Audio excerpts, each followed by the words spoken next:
What's up, you guys? It's Graham here. So here's a topic that very few people cover when it comes to buying or investing in real estate. Myself included. I've been making videos for a year and a half now, and I've yet to cover this topic, even though it's something that could cost a buyer thousands or tens of thousands of dollars. So this video is a very long time coming. The thing is, anytime you invest in real estate or buy something for yourself, the cost is never just whatever down payment you're putting down. I wish it were that easy.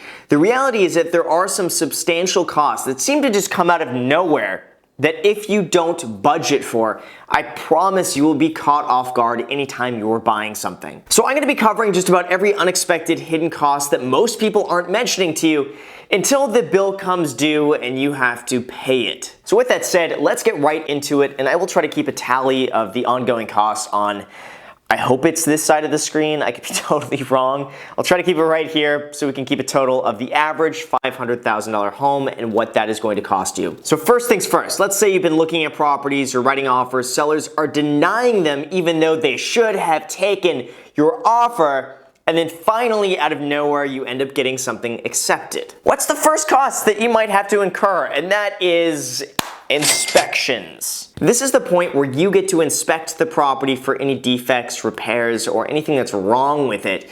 And then after those inspections, decide whether or not you want to move forward with the deal. Typically, you're going to be doing a general inspection, sewer line inspection, foundation inspection, mold inspection, roof inspection, electrical inspection, plumbing inspection. Pineapple shrimp, lemon shrimp, coconut shrimp, pepper shrimp. I've seen them even get more nuanced with this when you've done like slope analysis, geological inspections. I've seen radon gas inspections, termite inspections, and even electromagnetic radiation inspections and feng shui inspections. I kid you not. Now, depending on the age and size and type of property, an inspection can generally run you anywhere from $300 on the very low end all the way to like $3,000 depending on how involved you want to get with the process. Now, even though this is an out-of-pocket cost for the buyer, I've generally found that whatever money you spend on inspections can be renegotiated off the purchase price after you find repairs or problems with the property. So for example, let's say if you're buying a $500,000 home and you just spent $2,000 on inspections. In almost every single scenario, you can find at least $2,000 worth of repairs or damage or something that is wrong with the property, at then which point you can go to the seller and say, "Seller, I want $2,000 back off my price or a credit towards my closing costs." That way for you, the inspections aren't really an out-of-pocket cost because you can usually just renegotiate with the seller afterwards. Now, what ends up happening more commonly is that you spend $2,000 on inspections and find $20,000 worth of repairs. So I generally find that whatever money you spend on inspections, you can get back plus some in repairs or credits from the seller. Now, of course, sometimes the seller is going to get overly confident and they're not going to budge on their price, or maybe they have an even higher offer than yours and they don't want to give you any sort of credit. So it really depends on the seller, the type of property, how low you are buying it. There's a lot of factors that go into it, but just so you know, the out-of-pocket cost for you is going to be approximately that much, or this much, depending on where on the screen I put it. It's going to be one of those much. Okay, so the next thing you will need as you're doing your inspections is what's called an appraisal.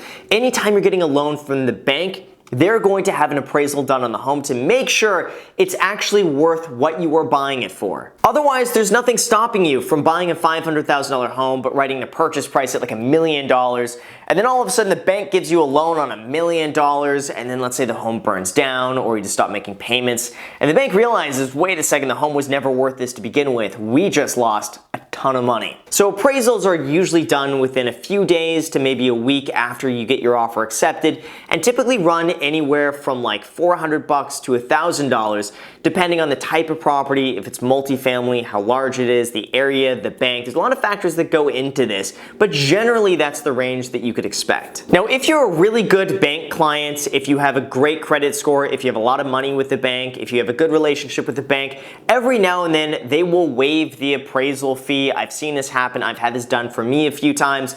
But this isn't necessarily the norm, so if they don't do this, just count on this is approximately how much this is going to cost you. Now, while we're on the topic of getting a loan, banks love to charge you fees. Lots and lots of fees. Now I took a look at one of my recent closing statements from a year ago, and you'll see I paid $950 for an appraisal because it was multifamily. But then I paid an additional $150 to have that appraisal rushed because I was on a quick time constraint to get this in. $150 extra. Now besides that, I paid $40 just to have them run my credit report. I paid like $92 for some sort of like tax service fee. And then I paid an additional $1,000 as a loan origination fee, which depending on the bank, that could either be a lot or really cheap. There are some banks out there that could charge anywhere from 0.5% to a full percent as a loan origination fee anytime you get the loan. So if you're getting a $500,000 loan, this could be anywhere from $2,500 to $5,000 just from loan origination fees that the bank will charge you. Now again, ultimately this really depends on the bank, your relationship with them, how much money you have with them, what your credit score is, how good of a customer you are. There are a lot of things that play into it, and it also depends if you shop your offer around. Let's talk about this one because that could save you a lot of money. So this is what I typically do anytime I get a loan is I go to bank number one and I have them give me an offer for whatever loan I want. I take that then to bank number two. I have them beat that offer. Once I get that in writing, I go back to bank number one and I say, can you beat that offer? They always will, or at the very worst case, they will match it, but let's just assume they beat it. I then go to bank number three and I say, will you beat that offer? And I keep doing this until I get the best possible rate, until they're basically all like, we can just match that offer, but if you bring in like X amount of money, like you bring in $100,000 to our bank, then we'll start covering your closing costs, or we can start covering these fees, or we'll throw in this. And they start throwing in perks at this point. So you can continue playing these banks back and forth over the period of like a week to then get the best possible deal on your loan. When I bought my home in Culver City a little bit over 2 years ago, the lender paid for everything. I had no fees, I had a 3.375% loan on 30 years, and they gave me a $2,000 credit back after closing. By the way, that was Chase Bank, and part of the requirement from that was that I had to move $250,000 into Chase. I know not everybody could do that, but there are certain things you can do with banks that they will give you preferential treatment just if you do whatever they want you to do. Oh, and then I also had to do auto deposit withdrawal from my Chase account, which is, again, super easy, doesn't make any difference whatsoever, but that was how it was done. So like I said, make sure anytime you're getting a loan, try to shop it around, try to get the lowest fees you can, try to get the best rate you can, because banks usually have a bit of a padding anytime they give you quotes. They make money upselling other little things. So just make sure, shop your loan around, because that will save you money. Now, one other thing that lenders require anytime before you close is that you have to have your insurance paid for. This is to prevent you from closing on the property. There's no insurance on it. The home burns down. There's an earthquake. There's a natural disaster. The home is no more, and then all of a sudden it's not insured, and everyone loses money. So you must have insurance when you close, and typically you prepay the premium for like 6 to 12 months ahead of time, and this is factored into your closing cost. You'll see my insurance here was $1,282, which isn't really bad, but this is often an expense that many buyers don't even think of until they're actually getting the insurance and they have to realize they have to quote it out and get that paid for at the time of close of escrow. So just make sure that is not something that you didn't expect to pay. Now after that, you also have your escrow fees. Now some states might have lawyers instead of an escrow company, but here in California we have escrow companies. This is really just an intermediary, totally neutral third party to the transaction that just makes sure both parties fairly comply with the contract. And of course, like any good service out there, they have a fee. Now here in California, most escrow companies typically charge a base fee plus $2 for every $1,000 of purchase price. So on a $500,000 home, the fees could range anywhere from like $1,000 maybe to as high as $2,000 depending on the type of escrow company and the services that you're getting. But like I said, remember, everything is negotiable. If you watch this entire video but just forget everything afterwards and you switch over to like a cat video or something else that's more exciting than this, just take away one thing from this video. If you take away one thing, it's just this, and repeat after me. Everything is negotiable. We'll say that again. Everything is negotiable. You can negotiate with the escrow company to charge you, the buyer, a lower fee. Ask them for $1 per thousand. Maybe try to settle in the middle at $1.50 per thousand, or like $1.75 or $1.80 per thousand. Negotiate with the escrow company. Just ask. You can get a lot just by asking. Now, sometimes they'll say no, they don't negotiate, and that's totally fine, but you lose nothing just by asking. And if they give you anything, essentially it's just free money, just for asking. But the fees don't stop there, because then you have title fees. Now, a title company ensures that the property is being delivered free of any liens or encumbrances, and that you can actually take legal full right of that property without having to worry about Joe Schmo over here saying that he also owns that property and he has a lien on it that nobody knew about. And these services obviously don't come without a fee. And you'll see I paid $885 for my title insurance and recording fees. Now, I'd say these fees generally range anywhere from $500 to $1,200 depending on the complexity of the deal, the title company, your relationship with them. There's some different factors that play into that, but for the average $500,000 home, expect to pay around that. And then last but not least, you have the awful just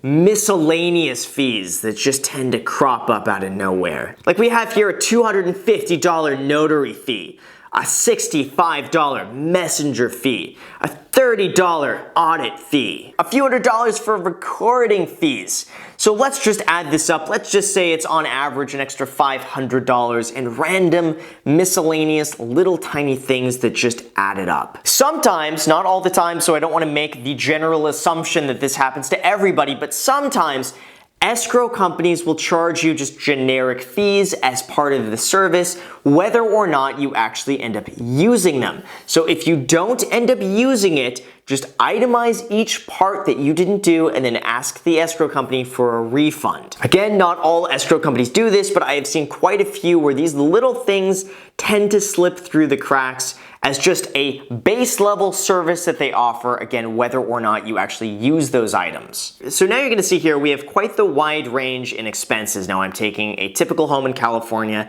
average price of $500,000, but still, we can all agree that $14,000 in closing costs is extremely expensive. But keep in mind, this really depends on the type of lender you use, your credit score, what origination fees you get, what escrow company you get, what title company you get, if it's multifamily, single family, a condo, if it's for investment, if it's gonna be owner occupied. There are a lot of things that play into this number, and also how much credit you can get back from the seller to offset these costs, or maybe I'm gonna put it here, I don't know. This also depends how well you were able to negotiate these costs ahead of time, and also how well you shopped your loan around, and whether or not you can get rid of some of these fees. I always recommend you do that, because I promise, at the very least, even if you suck at negotiating, you should be able to get something back from this amount. Or I don't know if I'm putting it here or here, so like, you should be able to get something off of that amount. I don't know which way I'm pointing, but yeah, just negotiate. And one last thing that I want to mention that could save you a lot of money anytime you're buying something, and don't click out of the video yet because like this is very important,